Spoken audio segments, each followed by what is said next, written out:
A'udhu billahi minash shaitanir rajeem. Bismillahir rahmanir rahim. Today the second lecture of the online classes, and here again Mrs. Priya Qadi for your Pakistan Studies class. The topic of the day is Tunisian theory and Sir Sayyid Ahmad Khan. After the War of Independence of 1857, Sir Sayyid Ahmad Khan was the only Muslim leader who introduced two-nation theory scientifically. یعنی 1857 کی جو جنگ آزادی تھی اس کے بعد سر سید احمد خان وہ leader تھے جنہوں نے مسلمانوں میں اویئرنیس پیدا کرنے کے لیے بہت زیادہ اسٹرگل کی. He worked a lot, he worked day and night to create awareness among the Muslims. He planted the two-nation theory in February 1857. He said, I state with total firmness, میں پختہ یقین سے یہ کہتا ہوں that if we momentarily ignore the concept of God, اگر ہم God کا concept ignore کر دیں, then in all the business of daily life, the Hindus and Muslims are not two sons of the motherland but a nation. کیا ہے اس کا مطلب؟ دین in all the business of daily life, یعنی زندگی کے ہر معاملے میں ہندو اور مسلمان آر ناٹ ٹو سنس, ایک ہی ماں کے دو بیٹے نہیں ہیں بلکہ ایک نیشن ہے, ایک ہی قوم ہے. کیسے؟ یعنی آپ اس میں سے اللہ کا اگر کانسیپٹ نکال دیں, گاڈ کا اگر آپ کانسیپٹ نکال دیں, تو برصغیر پاک و ہند میں دو قومیں رہتی تھیں, مسلمان اور ہندو یہی کہتے تھے نا کہ جو ہے وہ برصغیر پاک و ہند میں صرف ایک ہی قوم بستی ہے, اور جو کہ ہندو ہیں وہ مسلمانوں کے وجود کو بالکل اگنور کرتے تھے. مسلمانوں کے وجود کو کس نے جو ہے وہ اتنا ریز کیا, یا مسلمانوں کی آئیڈینٹی کو کس نے بنایا؟ اللہ تعالیٰ کی وحدانیت پہ ہمارے یقین نے. ہم یہ کہتے ہیں کہ there is one God which is اللہ آل مائٹی, صرف اور صرف اللہ تعالیٰ کی ذات, اور ہمیں اللہ تعالیٰ کی وحدانیت پہ ہم یقین رکھتے ہیں. Sir Sayyid Ahmad Khan presented some of the points. Two-nation theory and Sir Sayyid Ahmad Khan, there are some certain points which were presented by the Sir Sayyid Ahmad Khan in support of the two-nation theory. انہوں نے two-nation theory کو fever کرنے کے لیے, support کرنے کے لیے چند ایک پوائنٹس دیے.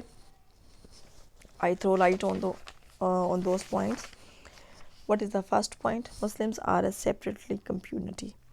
Muslims are a separate community. The Muslims rule on Indian soil has been the longest ever.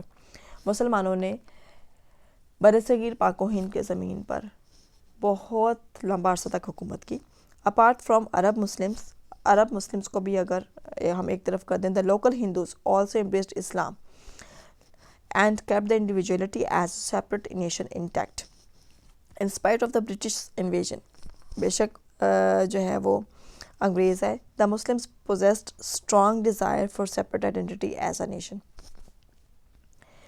یعنی مسلم سر سید احمد خان ہی وہ فرسٹ لیڈر تھے جنہوں نے کہا کہ مسلمان جو ہیں وہ ایک سیپریٹ کمیونٹی ہیں, اور ان کے لیے ایک سیپریٹ ہوم لینڈ ہونا چاہیے, ایک مدر لینڈ ہونا چاہیے. اور بے شک بہت عرصے تک مسلمان ایک ایسی قوم تھی جنہوں نے برصغیر پاک و ہند کے زمین پر بہت لمبے عرصے تک حکومت کی. اس میں نہ صرف مغل حکمران شامل تھے بلکہ دوسرے عرب حکمران بھی شامل تھے, عرب مسلمان بھی شامل تھے. اور اگر برٹش رول کو بھی ہم اگنور کر دیں, تب بھی جو مسلمان برصغیر پاک و ہند میں تھے وہ اتنی بڑی تعداد میں تھے کہ انہیں اپنی ایک سیپریٹ آئیڈینٹی شو کرنے کے لیے ایک پلیس کی ضرورت تھی. What is the second point? Efforts to get the Muslims separated from Hindu society. After the opposition of Hindus against Urdu language in 1867, ہندو جو تھے وہ اردو لینگویج کے سخت خلاف تھے, اور ان کے مطابق برصغیر پاک و ہند کی جو قومی زبان تھی وہ صرف اور صرف ہندی ہی تھی, اردو کا کوئی وجود نہیں تھا. سر سید Ahmad Khan always struggled to keep the Muslims away from the Hindu society. سر سید احمد خان نے مسلمانوں میں بہت زیادہ اس چیز کی اویئرنیس کریٹ کی کہ وہ تعلیم حاصل کریں, وہ انگلش کی تعلیم حاصل کریں, انگریزی ادب پڑھیں, کیونکہ جب تک وہ تعلیم حاصل نہیں کریں گے وہ اوپر نہیں آ سکیں گے, وہ اٹھ نہیں سکیں گے, وہ رائز نہیں ہو سکیں گے, وہ ایک اسٹرانگ نیشن بن کر ابھر نہیں سکیں گے. اور سر سید احمد خان نے ہمیشہ یہ ایفرٹ کی کہ وہ مسلمانوں کو ہندوؤں کے شر سے, ہندوؤں کے فساد سے علیحدہ رکھنے کی کوشش کریں. For this purpose he wrote 2 thought provoking columns on the theme of the separate nationality. سر سید احمد خان نے دو بہت ہی غور و فکر کرنے والے کالم لکھے جو کہ ایک سیپریٹ نیشنلٹی کے اوپر بیس کرتے تھے جو مسلمانوں کے لیے تھے. He also presented the qualities and status of the Muslim nation in his article to explain the two nation theory to the British. Number 30, as a nation or religion, Muslims approved to get prosperity and progress. Sir Sayyid made much efforts that the Muslims might not keep them separated from Indians' social and political affairs. سید احمد خان نے بہت زیادہ کوششیں کی کہ مسلمان جو ہے وہ انڈیا کے سوشل پولیٹیکل افیئر سے دور رہے. They must gain prosperity by remaining with in the religious limit and keep on progressing. ان کی یہی کوشش تھی کہ مسلمان جو ہیں وہ ترقی حاصل کریں, اپنے مذہب میں رہتے ہوئے اپنے عقائد کے مطابق زندگی گزارتے ہوئے, اور وہ آگے بڑھیں, ان میں خوشحالی ہے. He therefore advised the Muslims to become one nation. انہوں نے مسلمانوں کو بار بار ایک ہی قوم بننے کی یعنی کہ متحد رہنے کی جو ہے وہ نصیحت کی. Efforts to maintain the Muslim civilization in India after the 1857 War of Independence. Sayyid Ahmad Khan made great efforts to keep the concept of two nation theory intact by organizing Muslim civilization. انہوں نے مسلم civilization کو organize کیا, مسلمانوں کی تہذیب کو اکٹھا کیا, ان کو یکجا کیا, انہیں ایک پلیٹ فارم پر کلیکٹ کیا, انہیں یونائٹڈ کیا. انہوں نے اس چیز پر مسلمانوں کو فوکس کرنے کی کوشش کی کہ جب تک وہ متحد نہیں ہوں گے, یونائٹڈ نہیں ہوں گے, وہ اپنے لیے متحد ہو کر وائس ریز نہیں کریں گے, تب تک وہ اپنا کوئی بھی ایم, کوئی بھی آبجیکٹیو حاصل نہیں کر سکیں گے. اور متحد ہونے سے ہی وہ مسلم سویلائزیشن, مسلم کلچر کو ڈیولپ کر سکتے ہیں, اس کو گرو کر سکتے ہیں. Advise to beware of all India Congress. The Hindus thought their teachers moves always inflicted damage to the Muslims of India.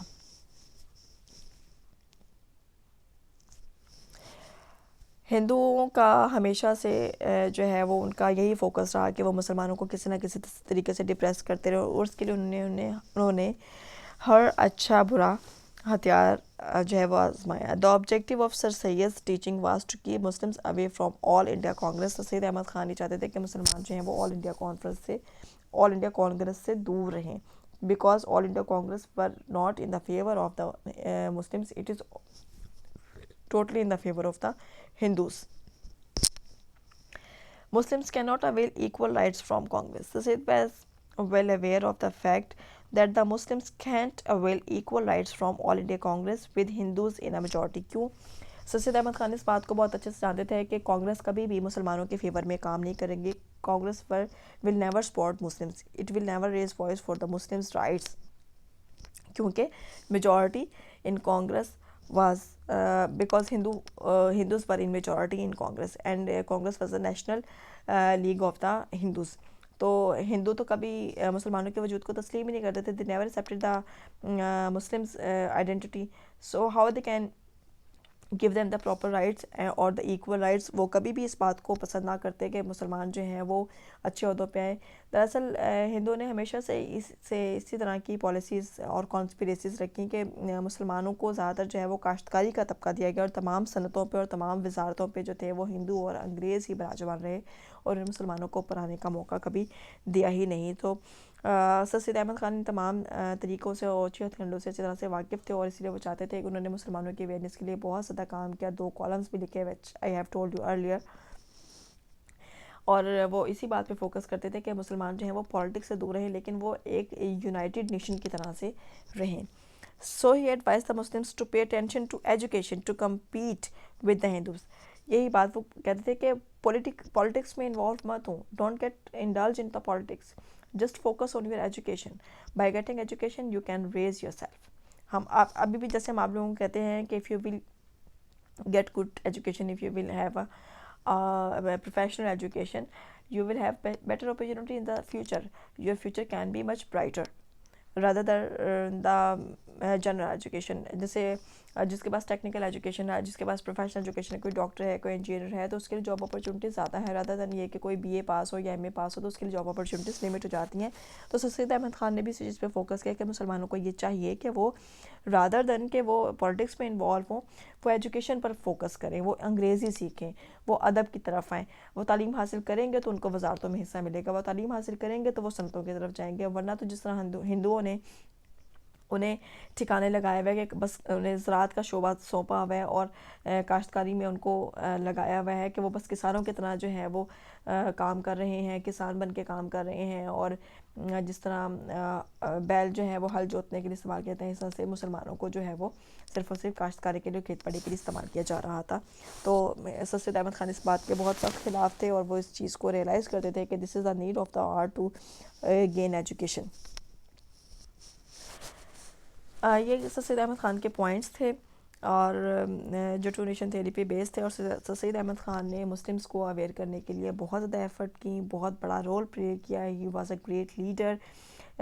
Politically ان کا اگر دیکھا جائے تو ہمیں وہ فیکٹر نظر نہیں آتا جسے ہم قائد اعظم کا کہتے ہیں، یا لیاقت علی خان کا، یا علامہ اقبال کا، لیکن ہی was a thinker, he was a philosopher. انہوں نے وہ ڈیپ روٹڈ چیزیں سوچی. انہوں نے یہ دیکھا کہ صرف اور صرف ایجوکیشن ہی ایک ایسی چیز ہے جو مسلمانوں کا اسٹیٹس جو ہے وہ اس کو لفٹ اپ کر سکتی ہے، اور ان کو دنیا میں ایک نام، ایک مقام دلوا سکتی ہے. Students, this was the second lecture and hope you will understand it better. اور اگر آپ کو کوئی بھی چیز جو ہے وہ سمجھ نہ آ رہی ہو تو آپ اس کو ریپیٹڈلی دیکھ سکتے ہیں. ایک بات میں آپ کو ضرور کہنا چاہوں گی، اوائڈ ٹو کریم. آپ جسٹ اپنے کانسیپٹس پہ فوکس کریں، ہیڈنگس کو بہت اچھے سے یاد کریں. ہیڈنگ سے ہی آپ جو ہے وہ انٹرنل مٹیریل آپ خود بھی اپنے اون ورڈس میں جنریٹ کر سکتے ہیں، اس کو ڈسکرائب کر سکتے ہیں. آپ کو ورڈ ٹو ورڈ جو ہے وہ یاد کرنے کی ضرورت نہیں ہے، نہ ہی میں اس کو ریکمینڈ کرتی ہوں. کانسیپٹس ہمیشہ جو ہے وہ بیس کرتے ہیں. اگر آپ کے کانسیپٹس اسٹرانگ ہوں گے، اگر آپ کے کانسیپٹس کلیئر ہوں گے تو آپ اس کو بہت اچھے سے کر لیں گے. اس کے علاوہ اگر آپ کو چیزیں پھر بھی کچھ کمپلیکیٹ لگ رہی ہیں تو آپ ٹرائی کریں کہ آپ کو مارکیٹ میں کوئی اردو ورژن کی بک مل جائے جس میں ساری چیزیں دی ہوئیں، تاکہ آپ ویسے تو میں آپ کو ساتھ ساتھ اردو بتا رہی ہوں، لیکن چونکہ آپ کا سبجیکٹ ٹوٹلی انگلش میں ہے تو مجھے بھی انگلش پہ زیادہ فوکس کرنا ہوتا ہے. لیکن اگر آپ کو پھر بھی مشکل ہو رہی ہے تو آپ کوئی ایسی اردو کی جو ہے وہ پاکستان اسٹڈیز کی بک دیکھیں جو اردو میں ہو، بی ایس لیول کی. بی ایس لیول کی ویسے مشکل ہی آپ کو ملے گی، لیکن ویسے آپ دیکھ لیں بی اے لیول کی شاید اردو میں آپ کو بک مل جائے تو اس میں آپ کو یہ ساری آئیڈیالوجیز وغیرہ اور سارے کانسیپٹس وغیرہ نظر آ جائیں گے انشاءاللہ. اور must mark your attendance against this lecture.